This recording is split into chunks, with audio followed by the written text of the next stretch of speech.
This week, we're going to be looking at vignettes and how you can apply them to your photo most kind of successfully, I guess we'd say. Now, of course, we're going to be using Lightroom Classic, but a lot of this is applicable no matter what editing program that you choose to use. Vignettes are an incredibly useful tool, I think, for guiding your viewer's eye towards the part of the photo that is most important, right, to the subject of the photo. They can be a very nice visual element to the photo as well, add a sense of style. It's a completely subjective thing to add in. So it's not for everyone, but I like to use these, I'll be honest, for portraiture, for product photography, for landscape. There's loads of situations where I like to apply a little bit of a vignette. So we're going to dive in. We're going to look at the best way to do it. Spoilers, it's not always the built-in vignette tool. Let's get into it. It's Tutorial Tuesday. Welcome back to Tutorial Tuesday, where each and every Tuesday we bring you a brand new fresh photography tutorial. Let's dive into Lightroom Classic and let's talk about vignettes. Now, we're going to start off with this photo. This is a product photo, of course, of this watch. There are lots of things that I would like to do to this photo before I would consider it to be finished, including actually tidying up the watch itself. It was not a new watch, so, it doesn't look its best. But one of the glaring things for me is that the photo itself is very bright, right? The overall photo is bright, and we're not really pulled towards the specific part of the photo we want to be looking at, which of course is the watch. We've got these bright areas over here, even over to the left is a bit bright. So we want to focus the viewer's attention into the middle of the frame where this watch is. And a vignette is a great way of doing that. Now, of course, we can use the built-in vignette tool, which is still a useful thing. And you can find that right down here on the right. So if I come up to the top again, it's actually right down on the right, down here where it says Effects. And we're going to just bring this slider over towards the left. And you can see Lightroom's going to darken the edges of this photo, but we don't have an enormous amount of control over this, right? Even if I darken it quite a lot, it still kind of looks maybe not ideal, right? And we don't have much in the way of control of how we then kind of change the way that looks, right? We can do things like move the midpoint around. We can change the feathering to make it a little bit softer, even affect the roundness, but that's pretty much it, right? We don't have a huge amount of control. So I don't always tend to go for the built-in tool because of that. I actually like to use masks, and there's lots of different ways that we can choose to do that. So if we come up here to the masking panel, the idea with a vignette is going to be slightly different depending on the photo, right? In this photo, I want to make the watch the brightest part of the image. So you can see I've already applied a couple of masks here, one of which is just brightening that watch. Another one is just kind of simulating some lights coming in from that top right corner. So not kind of a crazy amount of stuff, but the first thing I would do now is go ahead and create a new mask. We've got a few options for how we want to actually apply a vignette. One way is to use a radial gradient. I sometimes like to just draw a nice big oval kind of over the watch, something like this, right? And then if I go ahead and click invert, it's now going to affect everything around that oval. I can still affect the feathering. I like to keep that about 100. If I now darken this by bringing the exposure down, you can see that I'm getting that same sort of effect, but I now have the ability to affect how big this mask is, right? So I might go ahead and do something like this. Let's go ahead and do another new mask. What I like to pair that up with is another kind of reasonably big oval, something like this, nicely feathered, and then just brighten the center a little bit so that we really affect how kind of the light is shaped within this photo. Now, just with those two masks, the brightest area within the photo is now moving towards the center, and we've got a much more kind of guided experience for the viewer to the watch. If I was to actually click and hold here and turn off all the masks, this is what it looked like before.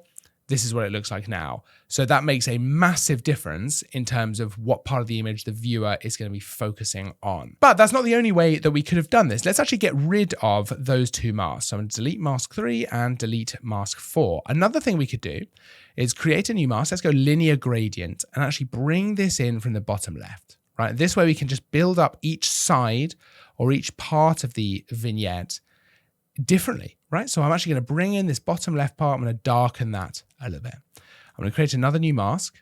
I'm going to bring this in from the bottom right, something like this. So we're bringing this in really from the corners, right? And what this allows me to do is actually affect each corner differently, right? So for example, if I darken this one, this bottom left corner here, I might actually want to darken more than some of the other corners, so something like that. And the reason for that is that the light is coming in from the top right. I might want that bottom left corner to be the kind of contrast, right? The darker area. Let's bring another linear gradient in from the top right. I'm just going to darken this a touch. Not too much because that's where the light's coming in from, but something like that. I would then probably still go in and do a nice big radial gradient and actually just brighten that central part of the image. And now we've got a very similar kind of experience to before, where the brighter part of the image is back where that watch is. Now, the advantage of doing it this way, with the 4 linear gradient masks, is we have even more control about how much that vignette is being applied to the image, right? The radial gradient method allowed us still to manipulate the size and the shape of that oval to make it kind of exactly what we want it to be. But with the 4 different masks here, we really are in control of how dark each corner is, independent of one another, plus how deep into the photo that vignette creeps in individual parts. So for example, here, top left, and bottom right are creeping deeper into the photo and a little bit darker than the top right part of the vignette, which actually just gives you more control for that overall final image. But I like to use vignettes on images like this, for example, a landscape image of something where you've got a nice subject in the scene. Let's go ahead and go over to the masking panel once again, create a new mask. Now, what I'd like to do is start off by doing a radial gradient. Let's do something like this. Let's invert it and let's just darken that down. I think that looks really nice, and we still have quite a lot of control over how that works. We could take it even further and right click on this, intersect mask with select background so that it only applies the vignette behind our subject. If I now press O with this mask, you'll see that it's not applying it on top of our subject here. It is only applying it kind of behind. But do you know what? Let's actually get rid of this. Let's delete that mask. Let's go ahead and do a linear gradient, because I think with this image, a kind of sandwiched vignette, I think is going to look better. So that's kind of top and bottom, as opposed to an entirely kind of circular vignette, right? So let's go ahead and do something like that. Let's right click, intersect mask with select background. That's now applied behind our kind of main part of our image here. Let's darken that. Let's go ahead and do another linear gradient and just bring that up from the bottom, darken that. And what we've got there, instead of this kind of circular vignette, which you would normally think of, if I was to come down to the main vignette tool and actually apply this, it'll apply it much like that, which I actually think looks quite nice. But without that, we've now just darkened the top and the bottom of the image to really sandwich our middle part as the lighter area of the image. And what I might then do is actually go in, do a radial gradient, something across the middle, and just brighten that a touch. Nothing too crazy, but just brighten that just a little bit and maybe bring those shadows up just a touch, something like that, right?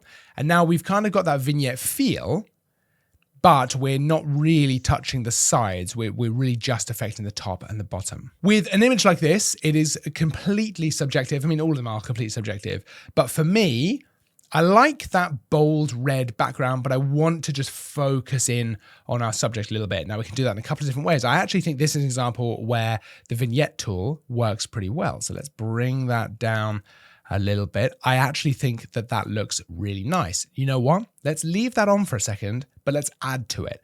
Let's add an additional mask. Let's go for a linear gradient mask.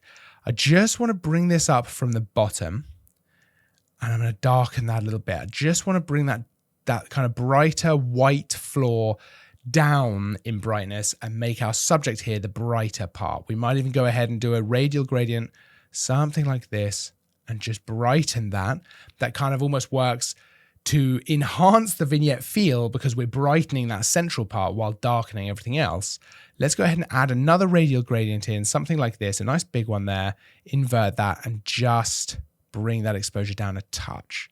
Something like that. I think that looks really nice. If we see the before and after, this is how it looked before we added some vignetting, and this is how it looks after. I think that looks really, really lovely. It just guides the eye to the subject naturally, very naturally, and in a really nice way. So I think you've got a few options for how you want to apply a vignette. You've got the built-in tool within Lightroom, which has its place, and absolutely sometimes, like in this case, can look really good. It can work really well. It's just that you don't have as much control.